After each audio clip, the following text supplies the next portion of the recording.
before. You see the illusion that is created? If you make an instantaneous change, and in any change, everything does change within you. You shift to an entirely different reality. But if you shift yourself to an entirely different reality that looks almost identical to the last one, you won't really think that anything has changed. You will fool yourself into the illusion of thinking nothing has changed or not much has changed. And that this is a long process and an effort and a struggle. And it takes a long time. Without realizing you have actually changed everything all at once. But it simply looks pretty much the same. Because you have created it to be so with your belief that big change cannot happen quickly. That's the belief that allows you to experience the idea of change happening slowly. But if you understand that every change is a total change, a totally new reality that you've shifted to, then it's an issue of how different you define that reality, and the difference, the degree of difference in your definition of that new reality from the other one is what will allow you to see that the manifestation of the change is instantaneous. Because the only way you can gauge instantaneous change is by having a great degree of difference in the change. If you don't have a great degree of difference in it, you don't think much has changed, even though it has. So again, the idea of describing to you the notion that every change is instantaneous and every change is total, and I mean total, you are a new person in a new reality, in a new universe, literally, take me literally, please take me literally. I am not speaking metaphorically here. Then if you know that that is absolutely, totally different, then you can also begin to understand that it actually can be anything you really prefer it to be, at whatever rate you are comfortable with. And that's usually the big secret, at whatever rate you are comfortable with. Because for many of you, the idea of change is very scary. And you don't really want to change that much, even though you're changing instantaneously, totally. You want to create an experience that says you haven't really changed that. Oh, I don't want to be too different. People will think I'm strange, bizarre, weird, freaky, and all those other wonderful, colorful earth terminologies. Nevertheless, the truth is you change everything instantaneously. It is up to you to decide how much you want to take advantage of that fact.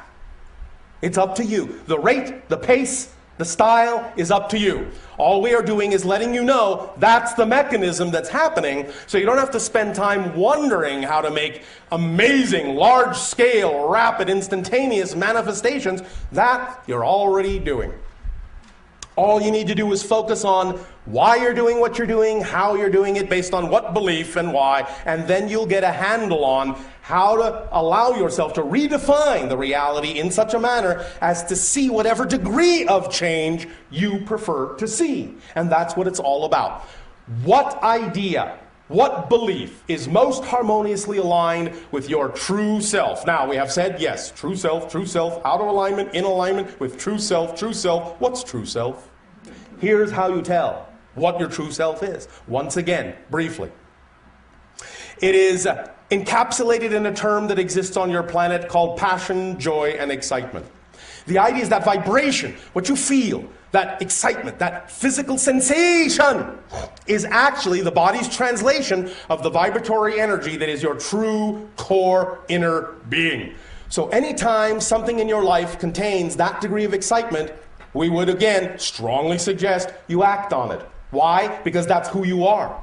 Because it is most truly you. It is your path. It is your reflection. It is your attractor. It is luring you to more of yourself. That's why things contain that feeling. That's why they reflect that feeling to you.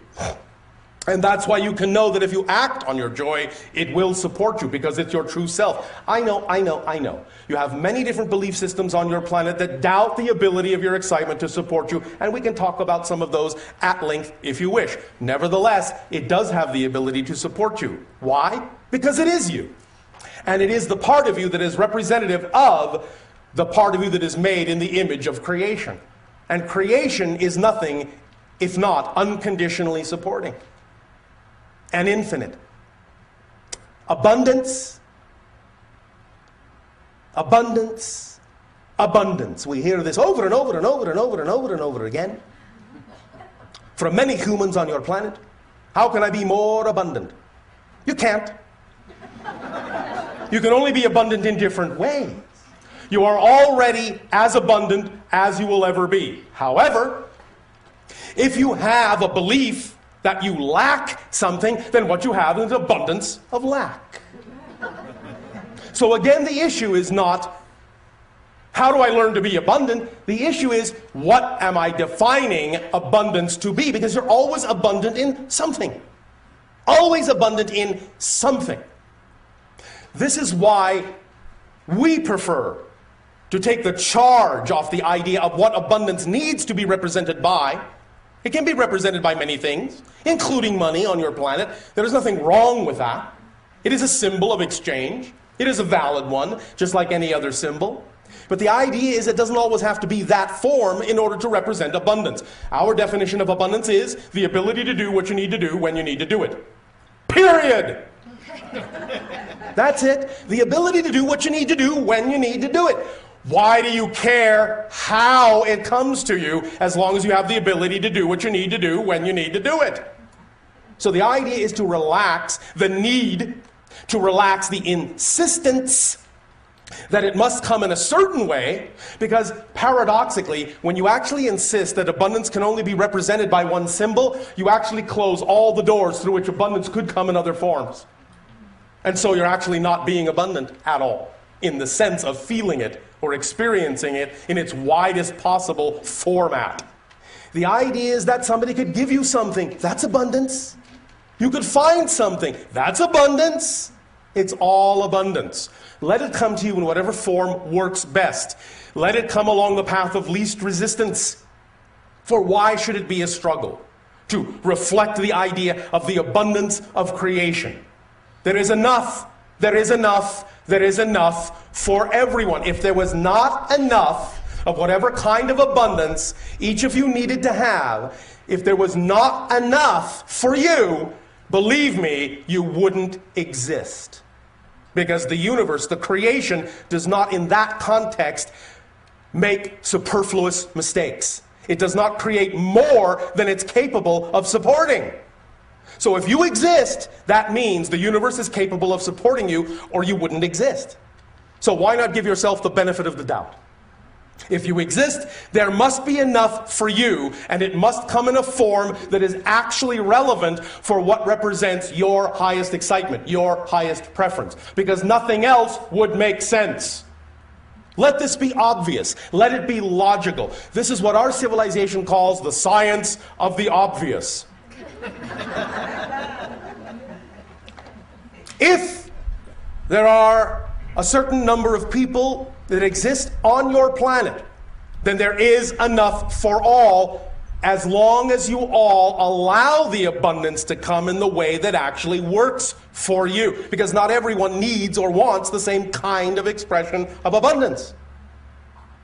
So the idea is, if you all allow synchronicity to show you what your kind of abundance may be at any given moment, and this doesn't mean you can't have this kind then, and this kind now, and another kind later on. It can change around, but it will change around in such a manner that it will change around in harmony with everyone else's change around. So that if suddenly someone needs this, and you need that, and then later you need this, and they need that, it will change in perfect harmony, in perfect synchronicity. And you will get it when you need it. At exactly the right place, at exactly the right time. Not a moment before, but not a moment later either. The idea is to understand that you don't have to make any of this work. All you have to do is allow it to work, because it already works. It does. It really does. Honest. It does. Again, if it didn't, you wouldn't exist. You would not be supported in your existence at all. Please remember how unconditionally supported you are. You are so unconditionally supported by creation that you are even allowed to believe you are not unconditionally supported. That's how unconditionally supported you are. So take it at face value. If you actually have been given the ability to believe that you are worthless, that you are unsupported, that you are nothing, and yet you still exist, what you are being given is a demonstration that the universe is absolutely willing to unconditionally support anything you say is true about yourself. So if it's willing to support you when you say, I'm worth nothing, I am hateful, I am a bad person, I am worthless, if it's willing to support you there, it is certainly willing to support you when you say, I am creative, I am loving, I deserve. There is absolutely no difference in the eyes of creation, no contradiction whatsoever. And when you decide which one is true for you, there is nothing in existence that will contradict you. It will simply reflect whatever you have said is true about you at that moment. Because that's what it means to be made in the image of creation. That you decide, you have your free will to decide who and what you are, and that reflection is given to you through your passion, your joy, your love, your excitement. It's as simple as that if you want it to be. Of course, if you enjoy complication, by all means, please do so. Because I don't want to take away your fun. And if you feel like struggling, if you feel like making an effort out of it, by all means do so, because that's valid too. That's the point. It's all valid. And when it becomes all valid, when you do not judge this as being less than that, then paradoxically you will actually get what you prefer more often, because you are not focused on trying not to get that. The idea is that when every choice is equal, then it is easy to choose what you prefer. But if you are afraid of certain choices and devalue them, then you're actually devaluing a part of creation, and you will only get the reflection that you are devaluing a part of yourself. And therefore, you will be forced, in a sense, simply by the nature of existence, to focus on the thing you are devaluing, because that's where your focus is. You're putting undue energy on making it stand out in some way, shape, or form from the rest of the choices that you could make that are all equal. And any time you make something stand out, you're putting energy into it and saying, this needs to be bigger and more important than anything else. And therefore, whether positive or negative, it will be. Until you can relax your insistence that it needs to be so important and allow yourself to know that it will not control you, it will simply respond to you in whatever way, shape, or form you start choosing to respond to the idea of yourself. Again, we may discuss some of this at length. Now, in keeping, first of all, with the idea of the area you are in on your planet, and in keeping with the idea that many of you recognize it as a strong vortex location, we ask the question, what is a vortex actually? All right. Well, some of you have described the idea that it is energy in motion, swirling energy and spiraling motion. Yes. Some of you have said it is a gateway, it is a doorway. Yes.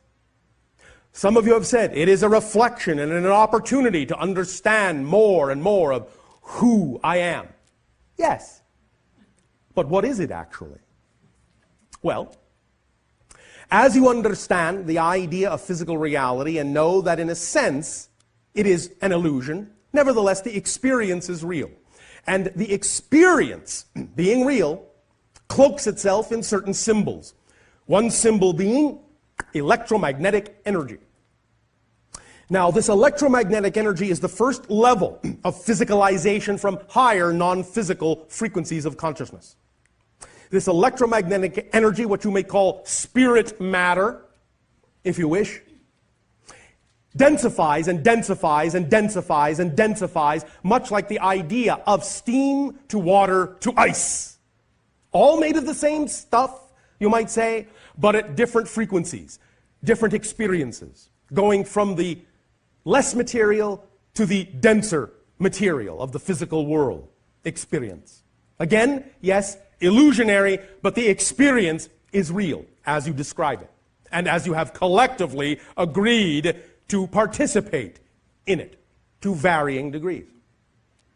The vortex, therefore, is that which is representative of, shall we say, vibrational, harmonic, nodal points in your reality that represent all stages of frequency, from lowest to highest, in that sense, that make up the experience you are having and connect you to higher realms as well. It represents a scale, a spectrum, if you will, of those nodal point frequencies that allow for access into different domains of consciousness. It is in that sense, therefore, capable of being utilized as an unlocking mechanism in a variety of ways according to whatever your imagination is attracted most to. Because every technique and every tool and every situation is what we call a permission slip. Anything like that is actually not doing the thing itself in terms of the changes you feel, but it is reflective of and representative of the idea of your belief system as it might exist at present.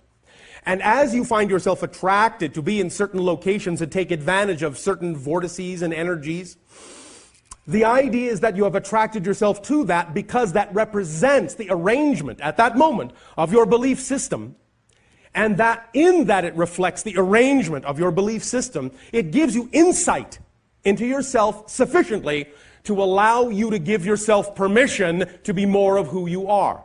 So it's not like the vortex is doing it for you, but the vortex is like a reflection of what you are willing within your belief system structure to allow yourself to give yourself permission to do.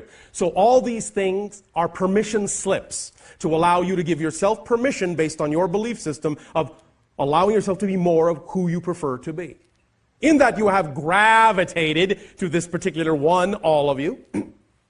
It is clear that you all have similarity of frequency, even though it is also quite varied. But the idea is that each of you know, each of you are familiar with the idea that this is a reflection of many different levels of frequency. And each of you are able, through a variety of experiences and reasons, to use this energy in a variety of ways as befits who you are as a being. And you can come together and sometimes work at this in groups, or you can do it individually and or both. But the idea is that when you do allow yourself to form that relationship with those nodal points of multiple frequencies, up the scale, as it were, and stand in that energy, then what that does is it starts those vibrations going in you, all the way up the scale to whatever degree your belief system is willing to handle it, in whatever manner, whatever format. And by unlocking those things in that way, it will allow the belief systems that are within you that are out of alignment to be brought to the forefront and dealt with and integrated. And allow them to be transformed into belief systems that are within alignment to the joy, creative love, and excitement that represents your true, natural, vibrational self.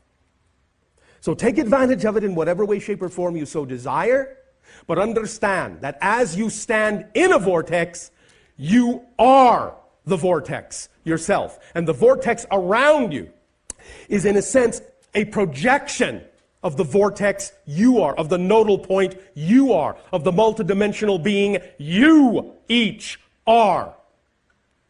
But you are doing that in a way where you can experience it as a larger outer reflection that shows you, in a sense, how big you are. The vortex is you. It's a reflection of the true being, or shall we say a truer representation of the fuller being that you are. So understand that when you stand in a vortex, what you're doing is you're forming a relationship to your greater self. You are opening up and saying, I am willing to have a relationship with my higher self. I am willing to form this connection. I am willing to be more of who I am. And that is a profound commitment. It is a profound relationship, and it creates profound results in your life if you are willing to allow it to do so. It is a bold move, and we congratulate you for making a bold move to be willing to see and experience and be more of yourself.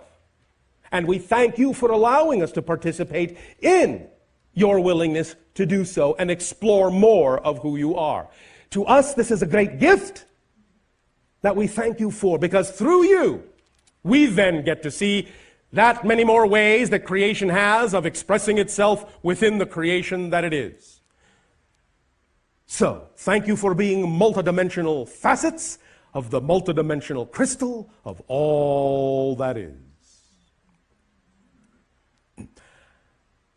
We would like to, at this time, open up to dialogue, interaction, statement, and question. I guess I'm in the hot seat, so I'm going to have to think of this. So you are not allowing your imagination full reign. Yes, I understand. These are things I've not practiced. One moment. Or 5. Remember, When you allow your imagination more free rein and you come up with an image of something that is truly representative in your mind's eye of what symbolizes to you your ideal preferred reality, remember, don't insist that the image your mind came up with is the way it must appear. Yes. Here's the paradox. Your physical mind, we're going back to this, is only capable of imagining so much. It cannot know how something is actually going to happen. Sometimes the image your mind conjures up, given to you by your higher mind, may be the best way for that to happen in your life, and it may come true, as you say, in almost exactly the way you imagined it. But that can be misleading, because that gets your physical mind, with its habit-forming habit, to think that it always has to be exactly what you conjure up, or it's not working. But here, again, is the secret. That's only a symbol. It's only for the purpose of generating the energy, the state of being of what you prefer. Just because you created a way in which it looks doesn't mean it actually has to look that way to give you what you want. So if you use that vision, you use that image, you use that symbol, as a representation of what you prefer, but don't insist it has to look that way, then you allow your higher mind to actually bring it to you in a way that actually could be better than you imagine. Because what to the physical mind may seem to be the highest possible way it could manifest, to the higher mind is the lowest way it could manifest. What to you is the ceiling, to the higher mind is the floor. So just use it as a guide, as a template, as a symbol to generate the feeling that it would give you if it manifested the way you imagine. But let your higher mind surprise you with ways in which it could manifest that are actually even better than your physical mind is capable of imagining. Does that sound like fun?